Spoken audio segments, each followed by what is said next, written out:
If you're determining if this is up or down, it gives you the little step right there. Opening up, A is greater than 0.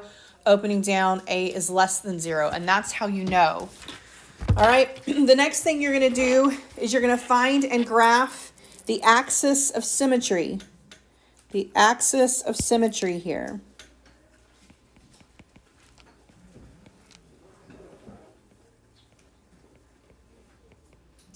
All right, axis of symmetry. And then they also give you that down here below, axis of symmetry, negative b over 2a. Negative b over 2a. And keep in mind, this is all regarding standard form. So standard form, if you will remember, is y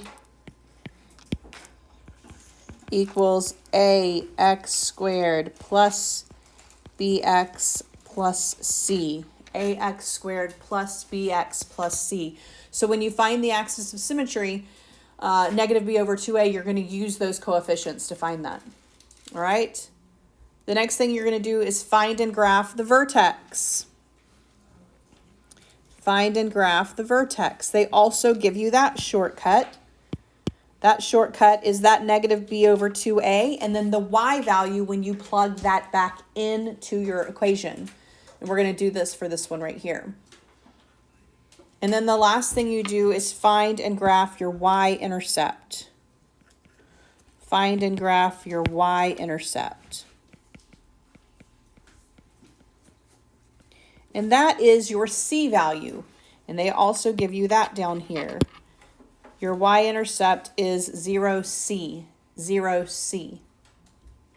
All right? You're then going to reflect, meaning you're going to reflect the y-intercept. So wherever that crosses, you're going to reflect that over the axis of symmetry. So reflect that across. And then you're going to connect the points that you have with a smooth curve that forms a parabola. So the type of graph that's created from these is a parabola. Just like it sounds when you spell it, parabola. All right, so we're going to do this with this example that they gave us. All right, so my first step, determine if this opens up or down. So we're looking at this example right here. Determine if this opens up or down. We look at the number in front of my x squared. What is the number in front of my x squared? Negative 1. So A equals negative 1 here. All right, so that means it opens downward. Downward. All right. Axis of symmetry. My axis of symmetry is going to be negative b over 2a. What is my b here? What's my b in this example problem? 2. So I would say negative 2 over 2a. So 2 times negative 1. I get negative 2 over negative 2. How does that simplify? So my axis of symmetry is x equals 1. So when I graph x equals 1,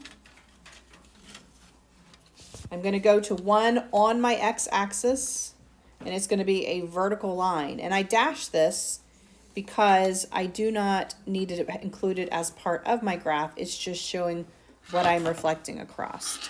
So you need to graph that dashed line. That is your axis. That's your axis there. All right?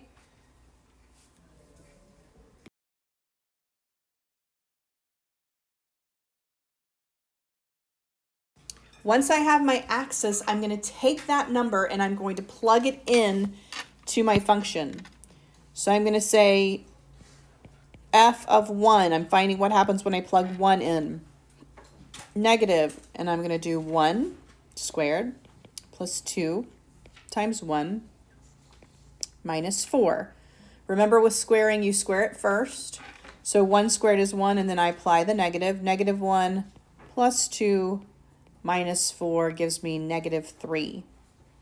So my vertex is going to be the x value up here, 1, and the y value that I just found, -3. So my vertex is 1, -3. So I'm going to go to 1, -3 on my graph, and I'm going to graph that point, 1, -3.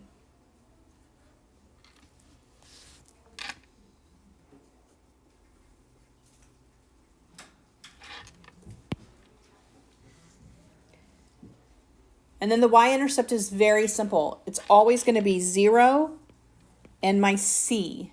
And so if I look up here, my c value is what? -4. Remember, use the number in front of it, -4.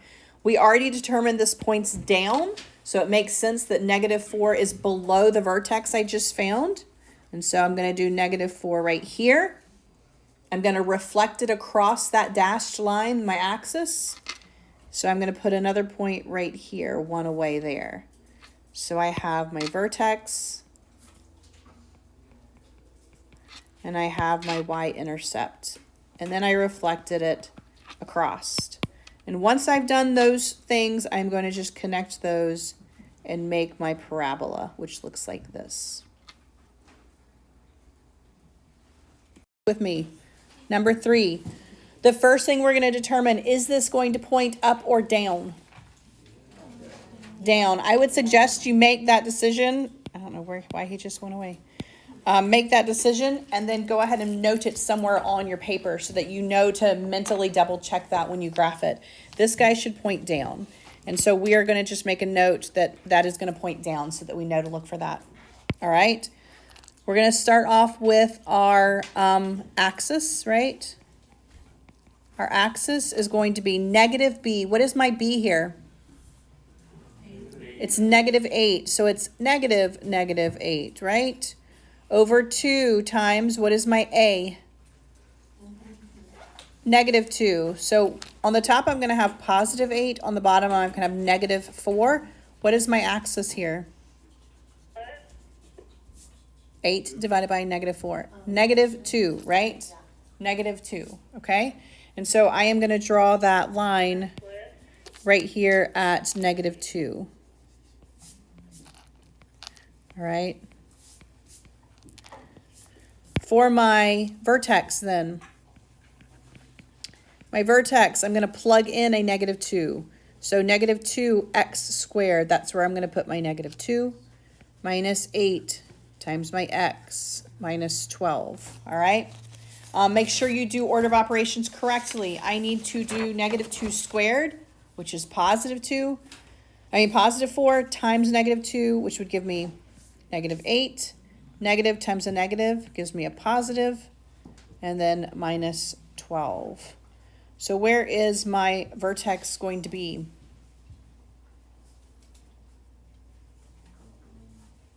That's a -4, right? So it's going to be at -2, -4. That is my vertex. It's always a point. -2, -4 is my vertex. So I'm going to plot that point right there. Your vertex should always fall on your axis. If it doesn't, you did something wrong. All right? Y-intercept. This one's very simple. It's just going to be 0 and my c. What is my c here? -12. So that is my y-intercept. It's going to always be on my y-axis at whatever number I found my c to be. -12.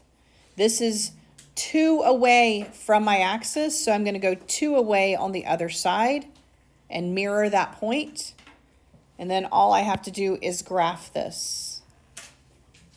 All right. Graph it to those points. And I can see it's pointing down. So I at least have that check that I did point it down. When I finally graphed it, all my points indicate that it is pointing down. All right, so when we shade, we're going to do the same exact thing. Will this one point up or down? Down, because that A is a -2, all right? And so I know it's going to point down, and I'm going to go ahead and find all the rest of the information. My axis is going to be -b. My B is an 8, so -8 over 2 times my A, which is -2. So I have -8 over -4. What is my axis here? +2. +2. So pay attention to your positives and negatives here. This one's a +2. right? So that's where I'm going to draw my dotted line there, positive 2. For my vertex, I'm going to take 2 and I'm going to plug it in. So negative 2 times x squared plus 8 times 2 minus 4, all right? Square that 2, you get 4 times the negative 2 is negative 8 plus 16 minus 4, all right? So this one, you're going to get positive 4 here.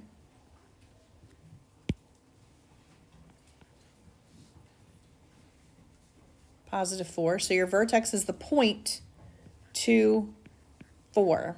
Your vertex is always a point. You should have an XY for your vertex. 2, 4. And then again, my y-intercept is simple. My y-intercept is going to be 0, C, which is negative 4. So my y-intercept is way down here at negative 4. It is 2 away from my axis, so I want to mirror that. All right. Before I draw this one, this is an inequality. Inequality. So is my line for my parabola going to be solid or dashed? And how do I know? If it's like greater than equal to, then it's a solid line. Correct. So that if it has the or equal to, it will be solid.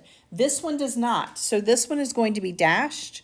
So when I draw my parabola, I'm going to dash those lines because this is not an or equal to.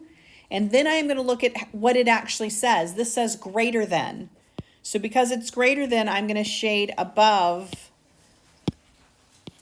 that parabola here. So I'm going to shade above it. All right. If it was less than, I would shade below it. Inside of it when it's pointed down, yes. Solving by taking the square roots. You want to get the square by itself. So in this case, subtract 9. I would have 100 n squared equals 100. Then divide both sides by the number in front if you have that. So I would have n squared equals 1. And then I would take the square root of both sides. N is going to equal the positive and negative root of whatever is in here. In this case, 1. If you have something like 16, it would be positive, negative 4.